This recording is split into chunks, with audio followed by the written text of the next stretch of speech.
Okay, please state your name. My name is Chris Shornack, Christopher Shornack, legal name. I live in 35602 New Baltimore, Michigan. How do you spell your last name? Schornack. Okay. And are you a resident of Michigan? Yes, I am. For how many years? Oh, well, I guess I lived in California for a little while, for like 10 years. So does that count? Yeah, I was born and raised here, so I'm 50 years old. I lived in California for 10 years, 10 of that 50. But I've been here for 15 years, been back home. Moved back home in 2005. Okay. You are over the age of 18? I'm over the age of 18. I'm a former veteran, All right. United States Navy. Wonderful. I am an elected precinct delegate in Macomb County. Okay. And are you going to be telling us about things that you personally witnessed? Oh yeah, just what I saw with my eyes. Okay. What days were you involved with the election this year? This year, I was involved with the election on a Tuesday and Wednesday. So November 3rd and 4th? November 3rd and 4th. And I think the unique perspective, well, I'll let you ask the questions. And I'll on the 3rd, what day, where were you on the 3rd? And the 3rd, I was in Pontiac at the Oakland County building. I have to look it up, like 1200. I got the address.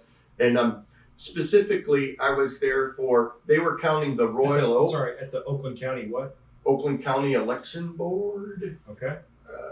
There. What was that place at? I'll never find it. But anyways, it was at the Oakland County building, but we were counting all the ballots for Royal Oak. All the absentee ballots for the city of Royal Oak were counted at a location in Pontiac, in Oakland County. Okay. What time did you get there? I got there at 6:50 in the morning. Okay. What time did you leave? Oh boy, I left at 10:30 at night. Okay. 10 or 10:30. Okay, where were you on the 4th? Was the 4th Monday or Tuesday? Wednesday. Okay, Wednesday. On Wednesday, I was in downtown Detroit TCF Center inside Cobo Hall. What time did you get there? I got there approximately between 10 and 10:30 in the morning. And I left at approximately 8 p.m. Okay. And I was in that room the whole time for all 10 hours. So what was your role there at the Cobo Center? I was a certified registered poll challenger trained by the Election Integrity Fund. Those Is things that are who on, you were right? representing? Pardon? Yep, I was representing the nonpartisan group Election Integrity Fund, which is part of the Thomas More Society in Chicago and something called like the Armistead Project or something. And the lead attorney for that, who had trained and recruited us, his name is Tim Griffin. Okay. And so you were a poll challenger. Tell me what you witnessed at the Cobo Center on Wednesday. Well, before real quick, could you tell us what tables you were at? Yeah, I was at tables in the four corners, 88, 89. Let me look because I wrote it down here. Yeah, 88 counting board, 89 counting board, and in that area. And that's where I parked the whole time. And roughly where in the room is that? So when you walk into the room, you go all the way to the back and on the right. Okay. And what did you witness when you got there at 10 or 10:30? When I got there at 10 or 10:30 in the morning, first I was just trying to gather evidence like I had done at Royal Oak. And I wanted to see the poll books. I wanted to see their process. I wanted to see how many people were Democrats, how many people were Republicans. I wanted the name of the election official, team captains is what they were calling them, at each counting board, 88, 89. They would not give me any of that. And they would very combative. They're like, you cannot get within 6 feet of us. I'm like, I need to be able to see that ballot. That ballot didn't match the electronic log. So you were observing the tabulation? The tabulation, yeah. The ballots come in. So they got these ballots and they take the scanner and they scan it. And let's say it would come up with the name Taquina Haynes. And it comes up on the computer and it says, nope, that's not the ballot number. Ballot number 5748. And that's not on there. It doesn't match. They mailed her ballot number 5748, but that's not what she sent back. And it's on the screen. I said, I want to challenge that. No, you can't. And I'm like, listen, I'm challenging that, and you're going to put it in the electronic log where I'm not leaving and I'm staying right here. So it was quite a contentious thing. I mean, tried to be nice. I mean, like, this is easy. It takes you 3 seconds to just type it in. They basically refused to put it in the electronic log. What needs to be known is we should be able to go back and look at that electronic log and see that ballot number 5748, and then they assigned it a new number, 505, at Counting Board 89, and the voter's name was Taquina Haynes, Taniqua, Haynes, Haynes. Okay, that ballot number didn't match the ballot book or the electronic record. And so they just assigned it a new number, 505, and they ran it through. Also, another poll challenger was with me. Her name was Abby. You said 505. Did you mean 5705? No, it was, the ballot number was 5748. Originally. Mm-hmm. And then they assigned a new number to it, 505. Okay. So let me ask you this. Why would they assign a new number for it if they don't have anything to match that number to? Right. That should be a spoiled ballot. That ballot needs to be a spoiled ballot. So what happened to the ballot? Well, they take it out and everything, and they process it in the pile, and then they run through a tabulator and they counted it. So you saw that ballot go into a tabulator? Absolutely. Yeah. They all went into tabulators and were counted. So the Taquina Haynes ballot, originally ballot 5748, what was the reason it should have been spoiled? The number didn't match the ballot book or electronic log, and they weren't able to reconcile that, to adjudicate that.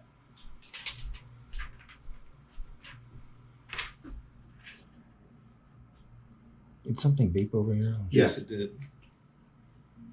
So that means it ran out of memory or battery power, which I don't think it did that. This one's not blinking red.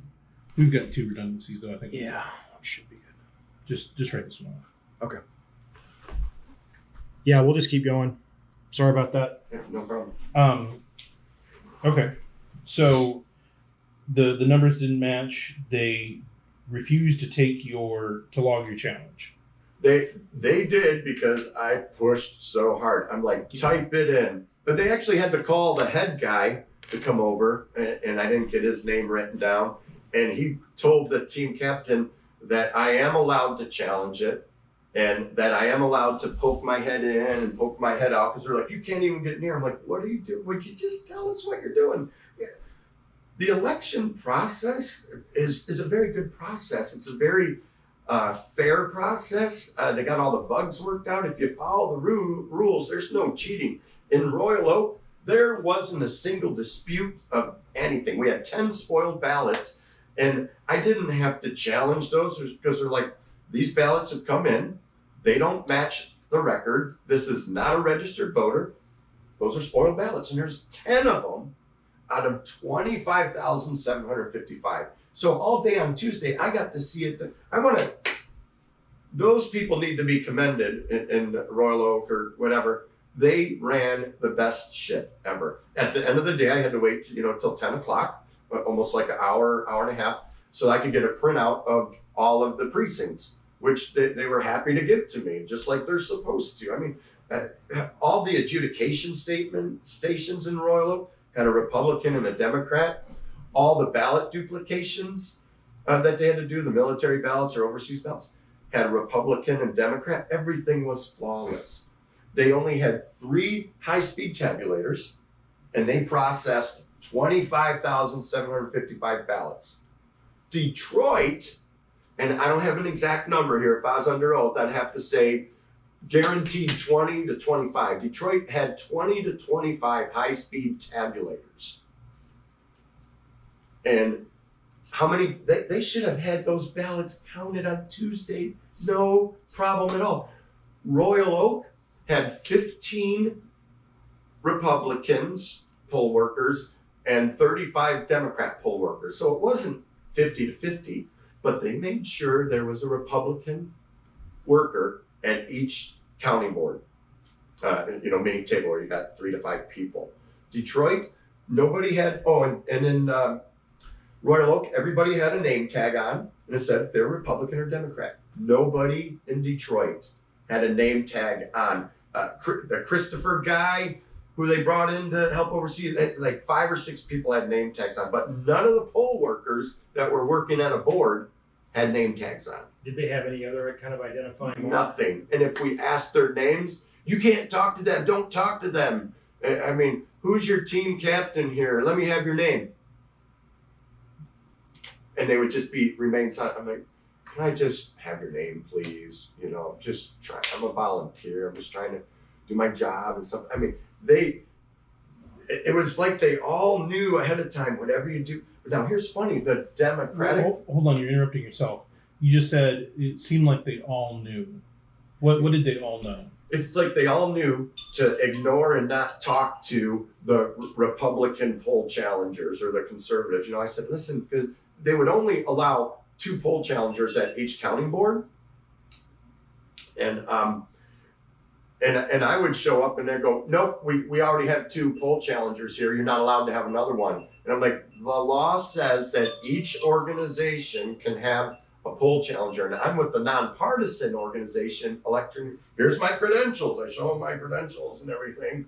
And they're like, okay, fine. So then there'd be 3 challengers there. But they're like, he's really a Republican. He's a fake nonpartisan. He's not really nonpartisan. He's a Republican. And they literally had other poll challengers that were Democrats and from like the Civil Rights Associations, NAACP, or like all these things following me around. Like this one woman actually followed me everywhere I go and harassed me for 5 hours. So the poll workers were supposed to be nonpartisan workers to tabulate the election results. And then there were outside groups as well, right? There was outside groups like me, right, that were poll challengers, and they were harassing me. Right. By the way, but the Democrat the poll workers themselves, were they harassing you? No, they weren't. They were just. They would just ignore you and not answer you or anything. They'd be like, "You got to stay 6 feet away from me," and it's like, "You have a mask on, I have a mask on." And finally, I got the head guy to come in and say, I'm allowed to look in real quick and look out. Who's the head guy? I don't know his name. I'm sorry. Can you describe him? He was polite and he was professional. A black guy, 30s to 40s, healthy looking, nice guy. And he really was trying to be like a peacekeeper and do his job. If I heard his name, I would remember it. Baxter? Not his last name? No, I only got his first name. It wasn't Baxter. That wasn't his first name. I'll find it in a second. Keep going on with your narrative. But the funny thing is, the Democratic poll challengers that were there would sit down and talk with the poll workers. And that's not supposed to be allowed, from what I understand. And they're just sitting down, all buddy, and there was this one big, tall guy from the Democratic Party, and like his sister girl, and he was a poll challenger, and he was coordinating things. He was walking around talking to the team captains, and he was like a mastermind instigator, like directing people and talking to captains. Was there any way for people to identify who was a Democrat and who was not? No, absolutely none at all. And when we would ask, they refused to answer. I mean, what about the poll challengers, though? Was there any way to tell which of them were working on behalf of the Democrats? Oh, yeah, because they had IDs, although they would want to see our ID, and they wouldn't show theirs. And I'm like, I need to know your name and everything like that. I don't need to tell you nothing. He's harassing me, police, he's harassing me. They actually had the police come and take me away. They didn't handcuff me. They took me away. Imagine this other poll challenger, female, she's just yelling at me the whole time. I was like, hey, I'm going to I only got 2 challenges in the electronic log. And I had to fight tooth and nail. And I'm sitting there and say, I need to challenge. There'd be a whole stack. Here's what I want to say. There's a whole stack of ballots. And they're not in the electronic log. They're not in the paper log. And they opened them anyways. They separated them. And I watched them take them to the tabulator, and they counted those ballots. Those were invalid ballots, and there was stacks of them. And I walked around and saw that happen all over the place. Now I couldn't go to every absentee board, but in that area, that's what was happening on Wednesday. I have no idea what happened on Tuesday. I wasn't there, but on Wednesday they were counting those ballots. I don't know how they do that. You know what? There was this black lady, and she would, you know, some of them she would take, and I saw her check them off on the paper log, the log book. And I'm like, okay, so that's a person who just registered to vote on Monday or Tuesday. That's fine, it's in the book. But it was all of them that didn't. And she would go away for a while, and she'd come back. And I'm like, what is she doing with those? Ma'am, what are you doing with those? You can't talk to her. Don't talk to her. My goodness. And the bottom line is they counted all those ballots. What could she have been doing with those? I don't know, finding a way to get them in the computer. One thing I saw when I was looking at trying, because it pop up quick, I'd see dates of 1900, like all these people born around 1900. And the first one I saw it, I'm like, wow, that's an old person. But I saw it 2, 3, 4 times. I'm like, how's the date of birth 1900? We got all these people that are 120 years old, and I wasn't able to document it because I was so flustered. But what do you think was going on? what I think is going on is those ballots that were no good, those are fraudulent ballots. They just created a record in the computer so that the tabulator would count it. That's what was going on. So a ballot where the name did not match anything in the QBF or the supplemental, they just entered a 1900 birthday and then ran it through. Yeah. And you witnessed that happen. I witnessed that happen, and they had a systematic way of doing it. They were good at it. So Like, there they was had a obviously policy, procedure. They knew what they were doing, there was and training. it was coordinated and it was organized, and they were doing it all day. Was that to cure defective ballots as they came through, or did you see batches of those? Did I see batches? There was just piles sitting on there. You know, there's very Well, I know, little. but the 1900 date. Did you see that every once in a while? You saw it come up, or did you see big blocks of 1900 birth dates? I just watched that be done a few times. Mm. You know, we're standing there, my back is turning. I'm literally standing in one place for hours. And, you know, the boards, they would be counting for a while, then they'd be doing nothing. So then I go try to find another board to go to. So I was bouncing and moving around a bit. But when I really focused on 88 and 89 to see exactly what was happening. And they took their sweet time. It would take them an hour or two to count 50 ballots. And I'm like, what's going on? I mean, this is... Would you say that was an average? Well, just while I was there, because these are all the fraudulent ballots that they're bringing in. They were doing funky monkey business. So you were there for a little less than 10 hours. And the average when they had ballots at their station was 50 ballots an hour, roughly. If they had ballots, because not every station had ballots, but Right. when they had ballots, maybe 50 an hour. It was like, what is going on? And it's because those ballots couldn't be authenticated. So they're like, no, and then they would do some funky monkey stuff, and they'd come around and Could you see whether or not the signatures matched? absolutely not. I didn't even care about that. It's to take the time to do that. They would not let us get anywhere near close enough. Nowhere. Did you see them reject any ballot because the signature did not match? No, they didn't reject a single ballot for anything anywhere. Also, when they do the military ballot duplication, it was Democrat. You know, they were doing that. Do you have any estimate of how many ballots you saw being processed? The ones that were fraudulent, I would estimate about 8%. You know, 20 to 40 of those ballots did not match the record. So when they would bring over a batch, no, I don't have a number of how many ballots were counted. They would never tell us how many. I would say, could you pull up on the screen? I want to see how many ballots you caught. They wouldn't listen. We couldn't get any information. We would just have to look at our eyes. I'd have to look at a stack like that and go, that looks about 20, you know, or, oh, that looks about 40. Because there's no way that we could do any reliable counting. I don't even know how many ballots they counted the 2 days. I don't even have any idea. I heard 140,000, but I have no reliable information. But at your two tables, 88 and 89, for the time that you were there on Wednesday, November 4th, between 10:30 and 8 p.m., you didn't see them disqualify a single ballot that you did not personally challenge. Correct. They didn't disqualify any ballots. How many challenges do you think you made? I made 2 challenges that got in the record book. Okay. How many? How many did you try to make? Well, I said, listen, I'm going to challenge that whole stack. No, we're not going to do that. We're not going to do that. What would that whole stack have been? The whole stack that they scanned, and there is no record in the electronic file or the logbook. How many do you think that was? Just right there, at least 20 to 40 Okay. at 88, just during that period of time. And then the same thing was happening at the other one at 89, 88, and 89. And just by doing, some rough estimated math, I'm like, that's 8% of these ballots coming in are bogus. There's 8 to 10,000 bogus ballots. You guys know how it works, right? You mail a ballot out, it has a ballot number.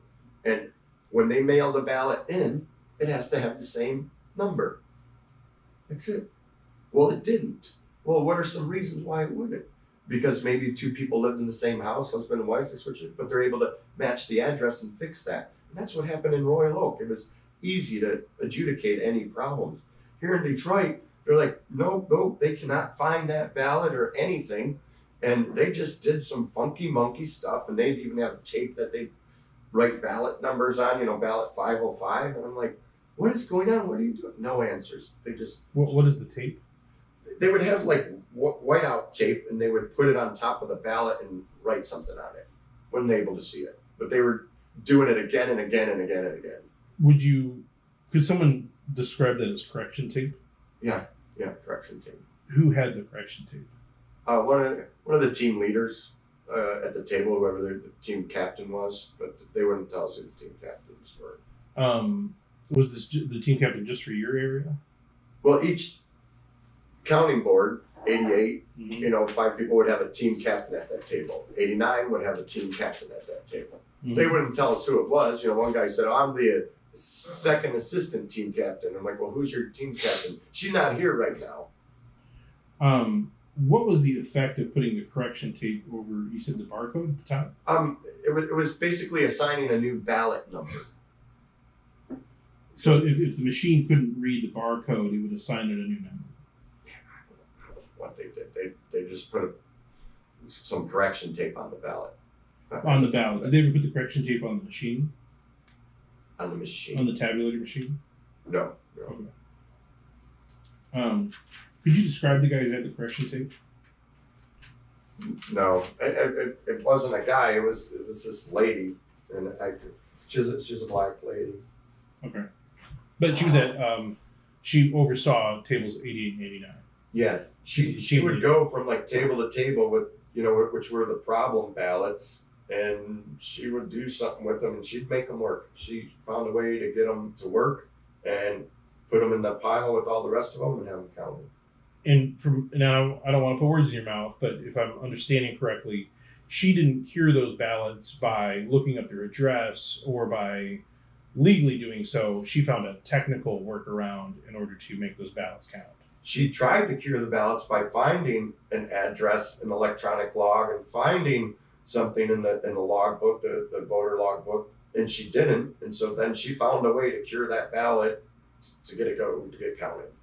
Well, I think the question is, was she able to successfully cure the ballot in a legal sense by matching it up with the address or whatever it needs to be? Or was she just finding a way to circumvent that process by modifying the ballot? She circumvented it to modify it. She did something to make that ballot go through, but... So the word would technically be counted even though it was, in your opinion, legally invalid? Correct. Okay. That was... I don't mean to speak. That should have been a spoiled ballot. Sure it could not be authenticated. Okay. But she found a way to get it to go through.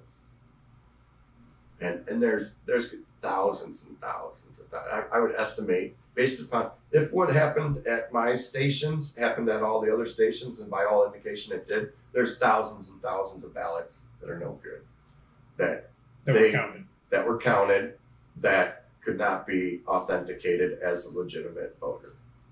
If you were doing an audit of the election results, would there be an easy way to find the spoiled ballots? That'd be a good question. You know, like I would want to see in detail the ones that I was able to successfully challenge. You know, ballot number 7909, and then they gave it the number 0976, and then the other one 5748, and then they gave it the number 505. They had to alter something, and there's going to be some way to find that. But my understanding, once it goes through the tabulator, if it's not a valid ballot, the tabulator wouldn't even accept it. But the tabulator accepted it. They scanned it. It went through the tabulator. It's like, how is that happening? What is going on here? And what do you do after it's counted? How do you separate that one? Because they throw away that envelope, I think. I mean, how are you going to match that ballot to an envelope? Right. I mean, it's in, it's done. The damage is done. Ed? Anything else you want to tell us about? I think the adjudication stations that they had, it looked like they had a Republican and Democrat. Of course, I'm not able to talk to those people. I couldn't get any information or anything, but it looked like they were doing, ooh, hold on. Oh, you know, I thought the adjudication station, you know, where it pops up on the computer screen and the two people look at the ballot and they try to cure that ballot. It looked like that went well. I didn't sit there and spend an hour watching, hovering over because they were so combative. But it looked like it was probably a Democrat and Republican, and it looked like they were adjudicating those well. Who was being combative? All the poll workers, they would not talk to us at all about anything, and none of them had identification on, and their team captains weren't to be found. And if you found a team captain, they were so combative with you they didn't want to talk to you or anything. But adjudication went well. The duplication of the military ballots, horrible, absolutely horrible. They did not have a Republican and Democrat, and some people filling it out would even go like that. But then at other county boards, they would fill it out and then they'd put the original and they would let the poll challengers look at them. Well, that's not my job. I'll do it, but that's not the process where I'm going to look at every duplicated ballot. Just have a Republican and Democrat and do it right. That's what I experienced on Tuesday in Royal Oak. It was a Democrat and Republican, and those two worked great together. I can trust 100% that those two ladies duplicated every one of those military ballots fantastically. Detroit, it was just a toss-up. Did anybody offer you any kind of compensation to come and talk to us today? No. Okay. Has your story been compared with anyone else's and straightened out to get multiple people say the same thing? No, I don't. There's very lack of coordination, like who's who or stuff like that. In fact, it's just been last night and today I got a list of names of people, names and phone numbers, and telling them to go tell their story, but I don't know any of them. Really? And we haven't coordinated, or I haven't been able to, well, what was your experience? What was your experience?